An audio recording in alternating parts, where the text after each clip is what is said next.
Amazing কি পরিমাণে আল্লাহ তাআলা যে আমাদেরকে ক্যাপাসিটি দিয়েছে, আমাদেরকে যে কত প্রিভিলেজ আল্লাহ তাআলা আমাদেরকে দিয়েছে আমরা জানিই না। আমরা আমাদের দেহে কত শক্তি সম্ভাবনা নিয়ে যে ঘুরে বেড়াই আমরা অনুধাবন করি না। এজন্য সময়গুলোর কাজে লাগাও। কিন্তু আফসোসের সাথে লক্ষ্য করা যাচ্ছে যুবকদের চরিত্রকে ধ্বংস করে দেওয়ার জন্য যে কয়েকটা হাতিয়ার আছে সবগুলো বাংলাদেশে আছে না নাই? ইয়াবা আছে না নাই? ফেন্সিডিল আছে না নাই? হিরোইন আছে না নাই? মারিজুয়ানা আছে না নাই? এই ফেন্সিডিল ইয়াবা আগে শুনতাম ইউনিভার্সিটির ছেলেরা খাইতো, এরপরে নাইমা আসলো কলেজে, এরপরে হাই স্কুলে, এখন প্রাইমারি ছেলেদের হাতেও ইয়াবা ঢুকছে। চিল্লা এখন ঠিক কি না? দেশের যুব সমাজ আজকে কোথায়? পর্নোগ্রাফি, এক একটা মোবাইল এক একটা হিন্দি সিনেমার কারখানা। ইন্ডিয়ান নায়িকাদের কোমর দুলানো ডান্স আছে না নাই? স্মার্টফোন নিয়ে ছেলে স্মার্ট হয়, কিন্তু ঈমান আখলাক চরিত্র সব শেষ। অপরাজনীতি, রাজনীতির নামে মন্দ খারাপ প্রতিহিংসামূলক ছাত্র রাজনীতি, নেতারা এই যুবক ছেলেদেরকে ইউজ করে, ওর বিরুদ্ধে ও মার, তুই ওরে মার, ওনারা থাকে অন্য জায়গায়, আছে না নাই? এভাবে আমাদের দেশের ছেলেদের চরিত্র, তাদের সম্ভাবনাকে আমরা নষ্ট করে দিচ্ছি। যুবক ভাইয়েরা, in the day of judgement, কিয়ামতের কঠিন ময়দানে আল্লাহ তাআলা 7 শ্রেণীর ব্যক্তিকে তার আরশের নিচে ছায়া দিবেন। এর মধ্যে এক শ্রেণী হচ্ছে তোমরা যারা যুবক, শাবুন নাশাআ ফি ইবাদাতিল্লাহ, ওই যুবক যারা তাদের যৌবনে তাদের সময়টা, তাদের দিন, তাদের রাত তারা আল্লাহর ইবাদতে কাটিয়েছে। সুবহানাল্লাহ পড়েন। 7 শ্রেণীর মধ্যে 2টা শ্রেণী হলো যুবক। একটা হলো যৌবন সময়ে যারা আল্লাহর ইবাদতে রাত কাটায়, সময় কাটায়। আর দ্বিতীয় ওই যুবক যে যুবককে কোনো নারী অন্যায় কাজের, অন্যায় প্রেম করার পরকীয়ার অফার দেয়, ওই অফারকে ক্যান্সেল করে ওই যুবক বলে ইন্নী আখাফুল্লাহ, আমি এই পরকীয়ার দিকে যেতে পারি না, কারণ আমার অন্তরে ভয় আছে একজনের, তিনি কে? যাদের হৃদয়ে আছে আল্লাহর ভয় তারা কবু পথ ভুলে যায় না। আল্লাহর প্রেম ছাড়াই দুনিয়ায় কারো কাছে কোনো কিছু চায় না, ঠিক কি না? রাতের আধারে যারা সেজদাতে রয়, দু চোখের শ্রুতে নদী যেন বয়। আল্লাহু আকবার। তো তাহাজ্জুদ পড়বে কখন? ফজরই তো পড়তে পারে না, আছে না নাই? রাতের আধারে যারা সেজদাতে রয়, দু চোখের শ্রুতে নদী যেন বয়। ছলনার হাতছানি যতই ডাকুক পেছনে ফিরেও সে তাকায় না। যাদের হৃদয়ে আছে আল্লাহর ভয় তারা কবু পথ ভুলে যায় না। আল্লাহর প্রেম ছাড়াই দুনিয়ায় কারো কাছে কোনো কিছু চায় না। চিল্লায় বলেন ঠিক কিনা? তার মানে প্রথম হচ্ছে এক যুবক, যেই যুবক তার যৌবন কালের সময়টা আল্লাহর ইবাদতে কাটায়। দ্বিতীয় হলো এমন যুবক পরকীয়ার অফার পেয়ে সে বলে আমি ভয় পাই একজনকে, তিনি কে? এজন্য যুবক, তোমার অন্তর আল্লাহর ভয় থাকতে হবে, তোমার সময়টা এমনি কাটানো যাবে না, ইবাদতে কাটাতে হবে, ঠিক কিনা? এজন্য আমরা নামাজের পরে বলি রাদিতু বিল্লাহি রাব্বা, আল্লাহকে রব হিসেবে পেয়ে আমরা খুশি। তারপরে বলি অবিল ইসলামি দীনা, ইসলামকেও দিন হিসেবে পেয়ে আমরা খুশি না বেজার? কথা কন, খুশি না? আপনি খুশি হইলে আপনার লাভ, খুশি না হইলে আপনার লস। ইসলামের বিজয়কে সমুন্নত করবে কে? ইসলামের পতাকা পথ পথ করে হোয়াইট হাউসের উপরেও একদিন ঝুলবে। চিল্লায় বলেন ঠিক কিনা? আল্লাহ বলেন খবরদার, ফু দিয়ে ইসলামের বাতি তোরা নিভাতে পারবি না।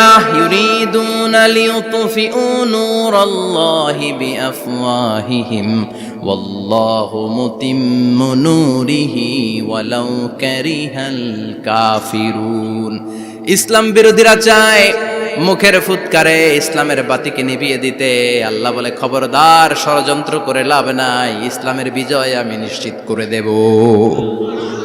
স্যামুয়েল হ্যান্টিংটন একটা বই লিখেছে, দ্য ক্লাশেস অফ সিভিলাইজেশন। ওই বইতে তিনি বলেছেন এই যে সভ্যতার সংঘাত, এত সভ্যতা, চায়না সভ্যতা, আর্য সভ্যতা, বৈদিক সভ্যতা, সিন্ধু সভ্যতা, মহেঞ্জোদারো সভ্যতা, ইরাকীয় সভ্যতা, মিশরীয় সভ্যতা, একটার পর একটা সভ্যতা পৃথিবীতে এসেছে, একটার পর একটা সুপার পাওয়ার। এখন সুপার পাওয়ার হচ্ছে ইউনাইটেড স্টেটস অফ আমেরিকা, ধারণা করা হচ্ছে এরপরে চায়না হবে সুপার পাওয়ার, আবার অনেকে বলছে এরপরে ইন্ডিয়া হবে সুপার পাওয়ার। এভাবে একটার পর একটা সুপার পাওয়ার যাওয়ার পরে সর্বশেষ যে সুপার পাওয়ারটা পৃথিবীর বুকে মাথা উঁচু করে দাঁড়িয়ে থাকবে সেটার নাম হচ্ছে ইসলাম। সেটার নাম কি? তার নমুনা গোটা বিশ্বব্যাপী আছে না নাই? ইসলামকে যত দমাইতে চায় এটা আরো উপরের দিকে ওঠে। সুবহানাল্লাহ কইবেন না? ইসলামের বৈশিষ্ট্য হচ্ছে চারা বীজের মতো। চারা বীজ তো আপনারা চিনবেন, নিমসারের মানুষ।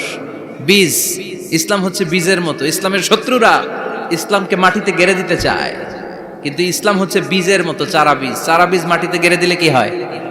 কথা কন, আর গজিয়ে ওঠে, মাটি ফেড়ে উপরের দিকে উঠে চিৎকার করে বলেন ঠিক কি না?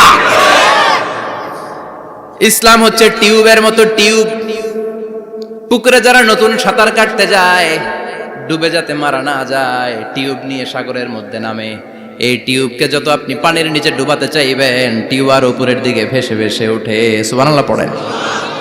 ইসলামরে তো ওরা চিনে নাই। ইসলাম হচ্ছে চারা বীজের মতো, ইসলাম হচ্ছে টায়ারে টিউবের মতো। এটারে যতই নিচের দিকে নামাইতে যায়, এটার বৈশিষ্ট্য হচ্ছে এটার ধাক্কা মারলে এটার উপরের দিকে ওঠে। সুবহানাল্লাহ কইবেন না? গোটা বিশ্বব্যাপী আজকে ইসলামের গণজোয়ার, হাজার হাজার লোক কালিমা পড়ে মুসলমান হচ্ছে। গত কিছুদিন আগে আফ্রিকাতে এক লোক এক গ্রামের কয়েক হাজার মানুষকে এক ময়দানে দাঁড় করিয়ে একসাথে শাহাদাতের বাণী পাঠ করিয়ে মুসলমান বানায় ফেলছে। এই আফ্রিকার বুকে এতদিন আমেরিকার কাজ ছিল, এটারে বলে Tansir, Christian missionary. Lakh lakh dollar দিয়ে আফ্রিকার দেশগুলোর মধ্যে গরিব গরিব মুসলমানগুলোরে তারা নাসারা বানাতো। এই বিষয়টা যখন মুসলিম স্কলারদের নজরে এলো, এখন গোটা বিশ্বের সব মুসলিম স্কলাররা আফ্রিকায় যে ইসলামের দাওয়াতকে প্রচার করে দিচ্ছে। গ্রামকে গ্রাম খ্রিস্টান সম্প্রদায় লা ইলাহা ইল্লাল্লাহ মুহাম্মাদুর। ঝিনুকের ভেতর লুকিয়ে থাকে যেমন মতি, ঝিনুকের ভেতর লুকিয়ে থাকে যেমন মতি, কলমা শাহাদাতে আছে আল্লাহর জ্যোতি, কলমা শাহাদাতে আছে আল্লাহর জ্যোতি। পড়েন সবাই। ঝিনুকের ভেতর লুকিয়ে থাকে যেমন মতি, ঝিনুকের ভেতর লুকিয়ে থাকে যেমন মতি, কলমা শাহাদাতে আছে আল্লাহর জ্যোতি, কলমা শাহাদাতে আছে আল্লাহর জ্যোতি। ঠিক কি না? এই জ্যোতি যদি একবার কারো হৃদয়ের মধ্যে স্থান করে নেয়, এই নুরানি আলোর ছোটা যদি কারো হৃদয়ের মধ্যে জায়গা দখল করে নেয়, পৃথিবীর কোনো মতাদর্শ তার অন্তরের মধ্যে আর থাকতে পারে। গ্রামকে গ্রাম আফ্রিকাতে এখন কালিমা পড়ে পড়ে মানুষ মুসলমান হয়ে যাচ্ছে। সুবহানাল্লাহ পড়েন। একদিন আমেরিকার হোয়াইট হাউসের উপরেও কালিমার লা ইলাহা ইল্লাল্লাহর পতাকা পতপত করে উড়বে। চিল্লায় বলেন ঠিক কি না? এজন্য আমরা বলি ওয়াবিল ইসলামি দীনা, ইসলামকে ধর্ম হিসেবে পেয়ে আমরা খুশি না বেজার? After the Twin Tower attack, the number of Muslims in America already have been doubled. Now it's tripled. Twin tower অ্যাটাকের আগে আমেরিকা যত মুসলমান ছিল, এটা গত কয়েক বছর ধরে ছিল ডবল, এখন এটা ট্রিপল হয়ে গেছে। মানে টুইন টাওয়ার অ্যাটাকের আগে আমেরিকায় মুসলমানের সংখ্যা যা ছিল, এখন এটা 3 গুণ বাড়ছে। ইউরোপ, আমেরিকাতে মসজিদের সংখ্যা বাড়ছে, দাওয়াতি কাজের সংখ্যা বাড়ছে। এমনকি হার্ভার্ড ইউনিভার্সিটিতে, অক্সফোর্ডে, ক্যামব্রিজের ভেতরে, MIT, Massachusetts institute of technology, সায়েন্সে যারা পড়ে এদের স্বপ্ন এমআইটির ভিতরে ইসলাম ঢুকে গেছে। এজন্য ইসলামের আলোকে কেউ নিভিয়ে দিতে পারবে? ইসলামের গতিকে কেউ থামিয়ে দিতে পারবে? এটা অসম্ভব। এজন্য ইসলামের বিজয় সুনিশ্চিত। আমরা যারা লেগে থাকতে পারবো, আমাদের কপালকে উজালা করে দিবে কে? আর বিরোধিতা যারা করব তাদের সব শেষ, দুনিয়াও শেষ, আখিরাতও আমও শেষ, সালাও। এজন্য আমরা বলি রাদিতু বিল্লাহি রাব্বা, আল্লাহ তোমার রব হিসেবে পেয়ে আমরা বড্ড খুশি। ওয়াবিল ইসলামি দীনা, ইসলামকে ধর্ম হিসেবে পেয়ে আমরা খুশি। ওয়াবি মুহাম্মাদিন রাসূলা, বিশ্ব নবীকে রাসূল হিসেবে পেয়েও আমরা খুশি না বেজার? এমন রাসূল, গোটা বিশ্বের শ্রেষ্ঠতম রাসূল, শ্রেষ্ঠতম ব্যক্তিত্ব, যার কাছ থেকে পজিটিভ কোনো জিনিস ছাড়া নেগেটিভ কোনো জিনিস প্রকাশিত হয় নাই, সব ইতিবাচক। Always come back positive, not go back negative. সব সময় পজিটিভ বলতেন, পজিটিভ ভাবতেন, পজিটিভ কাজ করতেন। কোন নেগেটিভ নেতিবাচক কোনো কিছু বিশ্বনবীর জীবনে খুঁজে পাওয়া যায়? চিল্লায় বলেন, খুঁজে পাওয়া যায়? As a father, as a husband, as a commander, as a lawyer, as a reformer of the society, Muhammad is the superman of the world. গোটা বিশ্ব এখন তাকে সুপারম্যান ভাবতেছে, boss, boss of the all bosses. পৃথিবীতে যত বস এসেছে সব বসের সবচেয়ে বড় বস হচ্ছে বিশ্বনবী মুহাম্মদ সাল্লাল্লাহু